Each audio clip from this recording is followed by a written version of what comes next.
यहाँ हम आपके लिए बच्चों के लिए एक प्रेरक नैतिक कहानी the lion and the mouse लेकर आए हैं, जो एक अंतर्निहित संदेश देती है कि समय के साथ दया का प्रतिफल मिलता है, भले ही हम दूसरों को कितनी भी मदद और सहायता प्रदान करें।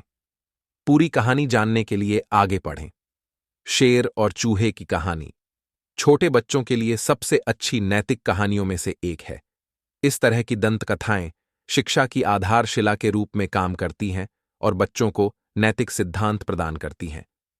शेर और चूहे की कहानी जानवरों के गुणों और कार्यों को दर्शाती है। इतिहास में जानवर ऐसे व्यवहार प्रदर्शित करते हैं जिन्हें वे मानवीय विशेषताओं के रूप में जानते हैं। एक दंतकथा की व्याख्या करते हुए यह एक छोटी कहानी है जो एक जानवर की नैतिकता के बारे में सबक सिखाने के लिए कही जाती है। एक बार की बात है, अमेज़न के घने वर्षावन में एक शेर रहता था। जब वह अपने पंजे पर अपना बड़ा सिर रखकर सो रहा था, एक छोटा सा चूहा अप्रत्याशित रूप से तेजी से शेर की नाक के पार चला गया। इससे शेर जाग गया और उसने छोटी चूहिया को मारने के लिए उस पर गुस्से से अपना विशाल पंजा रख दिया।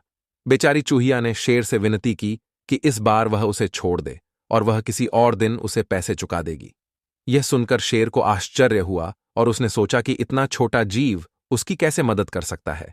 लेकिन वह अच्छे मूड में था और अपनी उदारता दिखाते हुए उसने अंततः चूहे को जाने दिया।